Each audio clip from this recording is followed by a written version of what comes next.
No, this isn't another video about Mark's cards, but I am done with group submitters. This is really the video about grading that I never wanted to make, but like this channel is all about, I want to share my experiences and hopefully we can learn about this together and maybe get some positive outcomes from our learnings. So let's get right into it.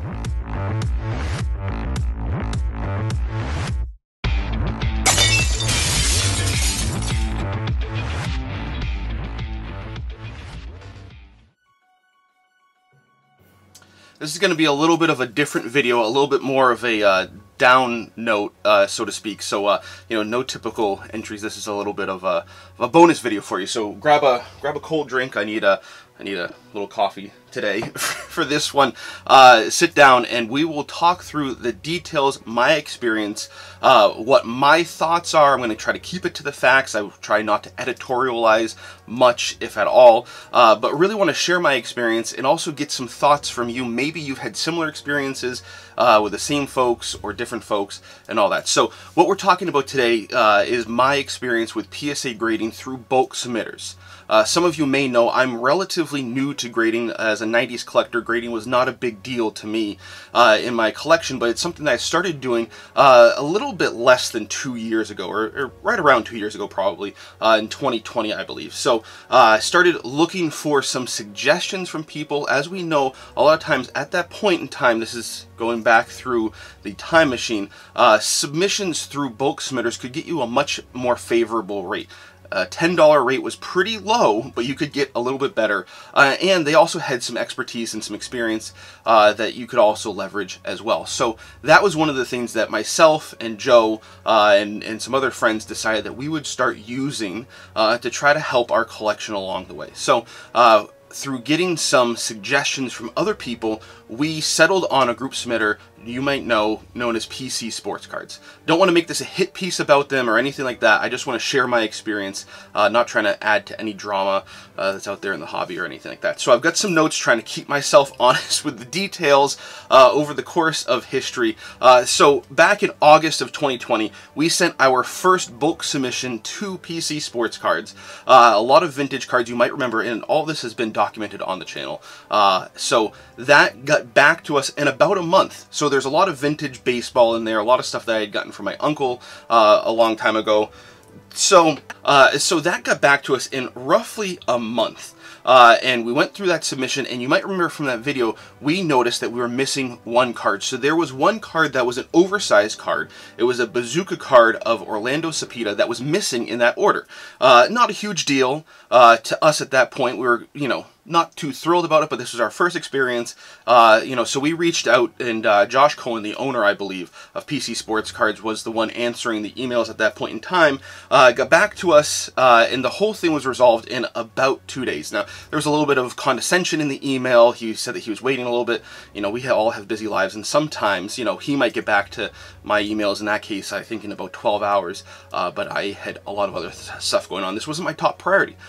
So, after a couple days, we got that resolved. He got that sent out. What the issue ended up being that he shared with me is in that bulk submission, there were two oversized cards, mine being one of them and somebody else. And my card got sent to the other person, so they ended up getting two jumbo cards or oversized cards, if you will. So luckily that person noticed it, noticed the mistake. Josh was able to reach out to them. They sent it back. No harm, no foul. But that is a situation that in hindsight could have ended up a lot worse. Not an easy card to get back, online or something like that. It was a PSA 2, very low pop, very difficult cards, those bazooka.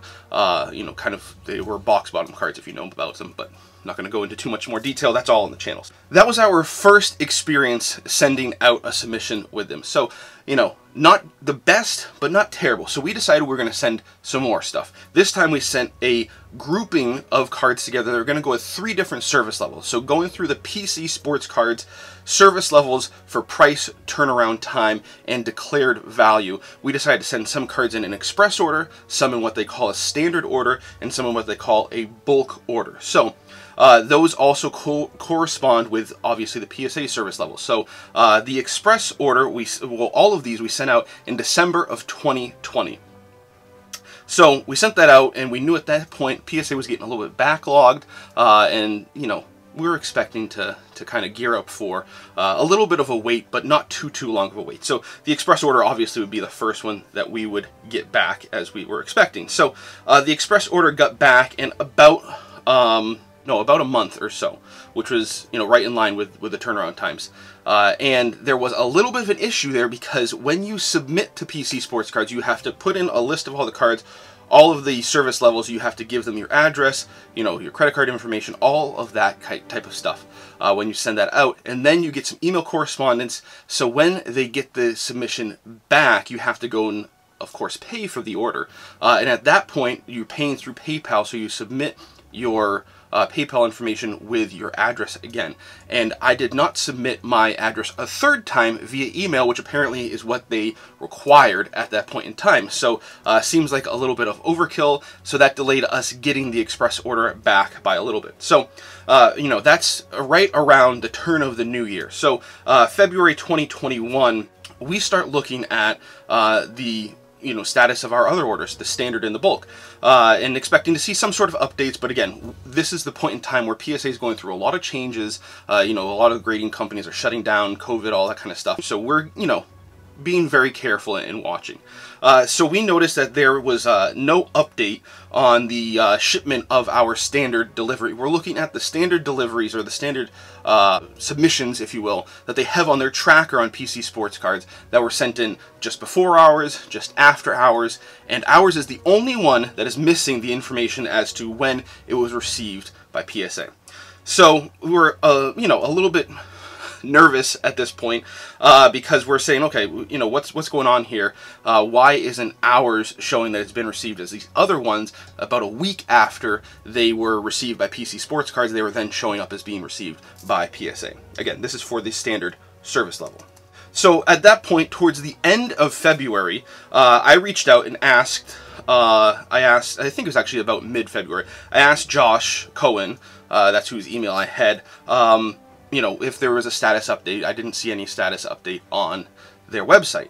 Now, all of my other emails had been responded to within at least 24 hours, most of them much quicker. This one went with no response at all for about a week. So at that point, I'm getting a little nervous, getting a little antsy for a number of reasons. So Josh goes on Instagram Live, or at that point, I don't know if he still does, roughly once or twice a week. So he went on live, and I asked in the live if he could give me a status number, status of that submission number. I gave him the submission number. He said to go ahead and look online, and that's where you would see the updates.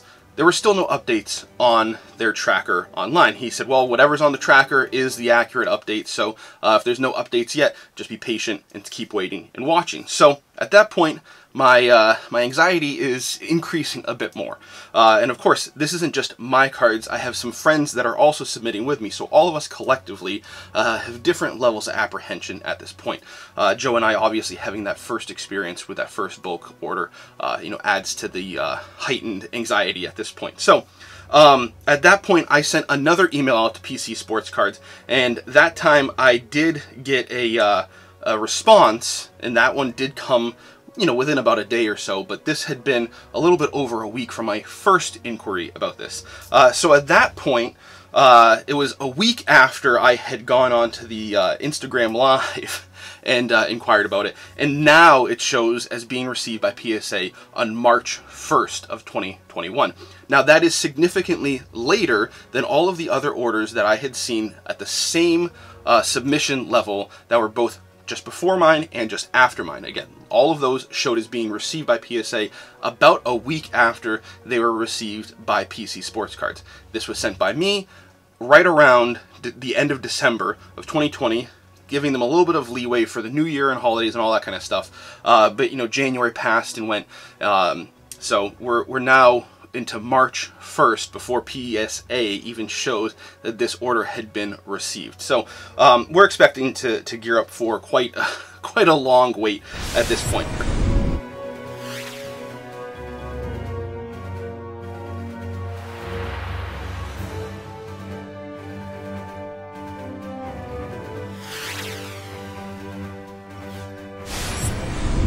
So I start inquiring to see what was the holdup, what was the issue. So Josh tells me that it's PSA's issue, that they are backlogged, which we know about, it had been well publicized and discussed at that point, and said that they are back on receiving. So that's the reason why our order hadn't been received, and he assured me that it had been shipped out when they had gotten it like everything else. But it seemed a little bit odd. Again, this was the outlier in all of these, that everything else took 1 week and ours took a couple of months. PSA is pretty systematic from my experience and what I've seen from other people as well. So then because I know that shipping issues can happen with the U.S. Postal Service, was wondering, well, maybe the issue was somewhere with the USPS. So I asked him, could you share with me the tracking number so I can take a look, and maybe there's a hub that I can try to route my mail around. There are multiple post offices in my vicinity, and certain ones go through different hubs. So if I know that the one that I used has a hub that was causing a delay, I'll just avoid that one. So he told me that he doesn't share that kind of information with anybody. So at this point, I'm a little bit nervous also because the transparency is not there. It seems like there's some sort of an issue. I'm not getting all the information. I'm having to pull some of the information out, and it just doesn't feel great, right, as a customer. Then in April, so we're about a month after that, PSA starts sharing their completed through dates. So they're showing some transparency. This is when the ownership change had happened and all that kind of stuff. So we start seeing a lot of stuff happening with a lot of bulk submitters at that point in time, and they're trying to share more information, try to make sure that people know where their stuff is and whatnot. I remember hearing some other podcasts talk about their bulk submissions, and there are other people who, through other bulk submitters, were worried that maybe their stuff gets sent at a lower level, a slower level, and people were pocketing the change and all that kind of stuff. So a lot of consternation and hand-wringing was happening around this time because of the transparency that PSA was affording us. As some that I heard talk about, some of the bulk submitters were caught with their pants down, so to speak, because of the transparency that PSA had before. It was kind of a black box, and they could just tell people, you just have to wait and be patient. Now, it wasn't so much a black box, it was a little bit more opaque, or a little bit less opaque, and, now some people had to answer some questions. So, in June, I start asking because I look at their completed through dates, and I see that standard submissions, from what I saw on the PC SportsCards site, looked like they lined up approximately with regular submissions from PSA.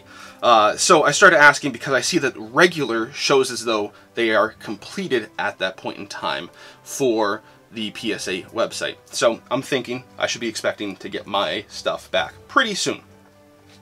So at that point, Josh starts telling me, and again, this is the verbiage that he uses is kind of condescending, and a lot of times, and talk down to people. And I don't know if this was just my own experience or if other people had the same experience or not, but I can only speak from my experience. So he tells me that it would be ridiculous for them to share or to send our standard orders at the regular rates, and again, I didn't think it was ridiculous because I know that bulk submitters get preferred rates, so that's why people use them, to save some money, not necessarily time, but maybe a little bit of both. So he tells me that standard can't be regular, standard is economy with PSA, and that bulk is value.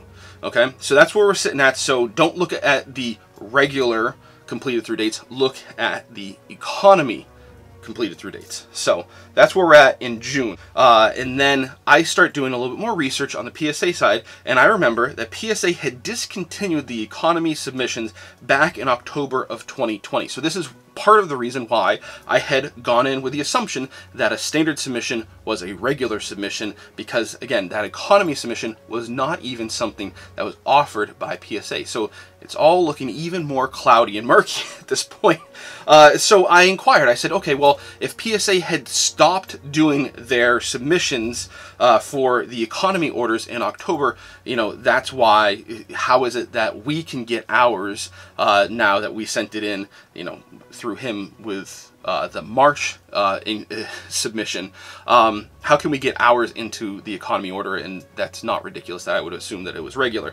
So he informed me that bulk submitters, or PSA preferred customers, whatever you want to call them, got basically like a super secret special deal that they could continue sending stuff in at economy levels. And basically the economy levels would be at the back of the line of all the other economy levels. So he informed me that basically when you send something in through a bulk submitter, it's not that you're getting preferential treatment for them to service that bulk submitter. It's basically like you're at the back of the line of that service level. So if I'm sending something in at Express and other people are sending in on their own, my stuff through a bulk submitter, from what he's explained to me, gets to the back of the line, right? So you're looking at March 1st, Express orders. Individuals are going to be placed in front of the line, as opposed to bulk submitters are going to be placed in the back of the line for that same submission date of March 1st. So, again, that's just some of the information that he's sharing with me at that point in time. So again, not feeling so great. So now we fast forward to October 2021. And now our standard order, which was PSA Economy, has completed. So if we're looking at the time from submission to the time that we got it back, if we use that December date that when I sent it in, we're looking at about a 10-month elapsed time for that, again, that super secret economy submission for PSA.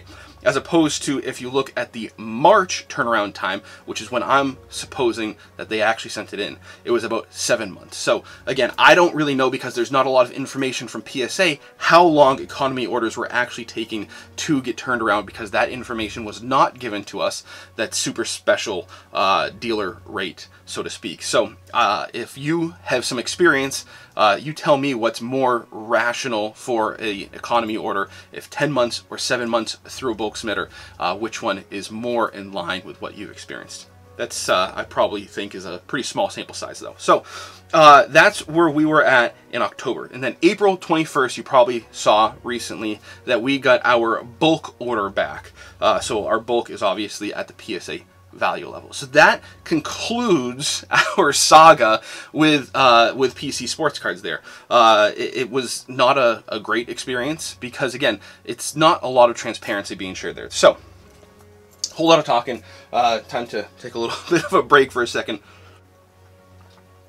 So those are the facts. Again, I try not to editorialize too much, but here are my thoughts and my takeaways. So first of all, it seems very clear to me, from my experience, that this was not something that was pleasurable for myself, and not something that I'm going to sign up for again. Like I said, I went with PC Sports Cards because other people had recommended them to me, and since then, that recommendation and others that they may subsequently give me are going to be looked at a little bit differently, right? So going to reevaluate who I'm getting recommendations from that sense. But the nature of the communications was a little bit terse, and like I said, condescending in nature quite frequently, and that was also part of what added to the anxiety and the trepidation with this order. If it was something that was a little bit more transparent, or hey, sorry for the mistake, sorry for the mix-up, and like I said, there were a number of different mistakes, mix-ups along the way. There were probably some that I forgot to mention. If you look back at my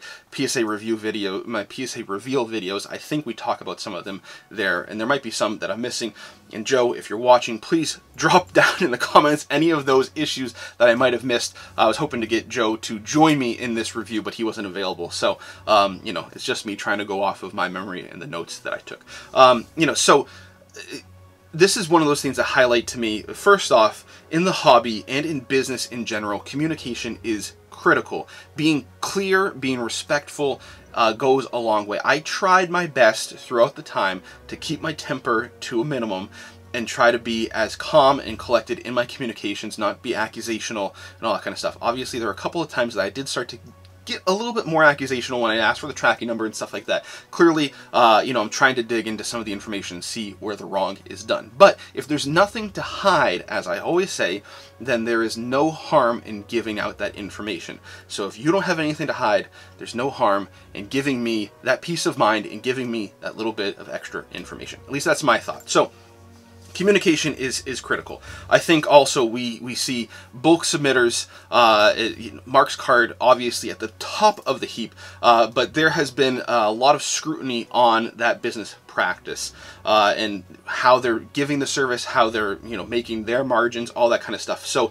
it is very incumbent upon us as collectors to very closely look at who we are choosing to submit our cards with. And the recent submissions that I've done them personally on my own. I would rather cut out that middle portion, even if I might save a couple of dollars. It's not worth all of the stress that this caused by any stretch of the imagination. So that's been my route, is just doing it on my own, and whatever may come is on me at that point. So I think also we see a lot of businesses in the hobby, and the hobby in general is maturing. So there are certain businesses that aren't as professional as others, and the ones that are giving us that more professional feel, that better feel as a customer, I think are worth doing business with, personally. So if you get that sense from somebody that they're on the up and up, that they're doing a good job, don't be afraid to use them if they are giving you what you expect, in any other avenue. If you're going to buy a car, buy a house, buy furniture, any other purchases that you're making, that same experience that you're expecting in those industries, I don't see any reason why we can't expect those in our hobby as well. Granted, this is a hobby, so it's a little bit different, but if you are running a business as a bulk submitter, as a card shop, as any other thing that is giving a service to customers from either the consumer side or the business user side, you should be using a level of professionalism that it's sometimes, and in this instance myself, I didn't feel as though that was being given to me. So I also think it is critical, and something that we have been asking for a lot in this hobby that we are starting to see in some cases, but transparency. Just a modicum of self-awareness as well. So giving that information that PSA gave us, people were cheering that they were giving us that information, where other submission companies, other third-party graders, whatever you want to call them, weren't giving that information, and it kind of pushed that bar to give that additional level of transparency. I think that is critical, and where you're dealing with businesses that don't allow for that transparency, I think there might be some red flags or rooms for improvement, right? Not necessarily there is an issue that they are doing something bad, it just might be an opportunity for them to improve their practices and provide some more transparency. It just makes everybody feel good. And again, if you don't have anything to hide, there's no harm in doing that. I talked about self-awareness a little bit, but also, in this case, clearly soft skills were at a minimum. So I think it's incumbent upon business owners and business transactors to understand, again, being self-aware, understanding what their strengths are and what their weaknesses are, and in business in general, where you know that you have a strength and you might also have corresponding weakness, find somebody that you can partner with, or somebody that can take that service off of your shoulders that has a strength where you are weak, that will make your overall business stronger. So in my case, there are certain aspects that I do professionally that I'm strong at, and there are other areas that I'm weak at. And I know that if I'm doing a project in my professional life, I need to partner with people who are stronger where I'm weaker. If I'm working in technology, that is not my forte. I need to partner with people that are going to be those experts in technology. And this is a perfect example where Card Ladder, I think, played very well just starting up, where Josh has an expertise in the technology, and he leveraged his expertise, whereas Chris has an expertise in the research, and then Christina has an expertise in the communication and that soft side, those soft skills. The three of them combined make a very good combination for their business to cover all the different angles of how their business operates. So kudos to them. I'm a fan of their product, but also personally I've known them well for a number of years now, even before Card Ladder. So not to say that they are perfect, but they're definitely a shining example of what we can strive for even in the early stages of our business endeavors. So those are just some of the points that I was taking away. And again, like I said at the beginning, I'm not going to be using bulk submitters. Well, I shouldn't say that completely. I'm going to rule all bulk submitters out. There is one that I've had on the channel who's not doing it as his profession, but doing it on the side, that I probably will use as it makes sense in the future. So, again, it's really important that you have trust and familiarity with people that you're going to do business with. This has tarnished my trust of PC sports cards completely. So, I tend to stay away from their auctions. I've heard good things about them from other people who consign with them. I haven't had any experience consigning with them, but this experience with them as a bulk submitter has definitely made me say I'm not going to use them as a consigner. Not that I consign many, if any, cards, but if I were to send out a consignment order, I would look elsewhere. Personally, that's just my experience with them as a bulk submitter, and I feel as though it might bleed into other areas of the business as well. So, you know, people that you trust, get multiple references from people that you also trust. If you can't find somebody that you know personally or know on a level that you can vouch for their trust, find other people who you know well that you trust their opinion. Like I said, people, plural. Get multiple references if you're going to be doing business with folks. Again, this area of bulk submissions is one that we have seen a lot of stuff happen with in the last year or two. And like I said earlier in the video, I think the transparency that PSA afforded us left some of them, you know, showing their rear end. So, you know, it was funny when I was talking about this whole experience. My wife had heard about some of the issues with Mark's cards, and she looked at me and she said, "You didn't get mixed up in that, did you? You're not in trouble in any way with that, are you?" And I said, "No, the people who submitted with them aren't in any sort of trouble, but either way, I didn't get mixed up in that. Luckily, I very easily could have, because a lot of people were vouching for Mark's cards, and unfortunately people who are still out and might be out for quite a while without their cards." So that's been my experience. Again, a different video. This is a bonus video. Stay tuned. Very soon I will have a pack opening, a 90s pack opening, and we'll be talking about kind of a little bit more of the ROI of opening up 90s wax, a fun pack opening, but sometimes it doesn't really make sense to rip 90s. We'll talk more about that in the video coming up later on this week. So stay tuned. This is not the only video this week. This is just the bonus video. So if you're new here, please consider subscribing. Please be careful who you do business with. If you're looking for more videos from me that are a little bit more positive, whether it's pack openings, looks into my collection, collector interviews, or other stuff, hit the bell icon so you don't miss any of that coming out roughly once or twice a week. All right. A little bit of a different tune. Let me know down in the comments what you think about my experience, what you think about this type of a video, sharing these not so positive experiences. Very nervous putting this video out. I'm hoping there's not a lot of drama or blowback or any of that stuff. You know, so trying to do this out of you know, the best place and trying to keep it to the facts. So really would appreciate any feedback that you have. Shoot me a DM at any time. Always happy to discuss. So that's what we got for today.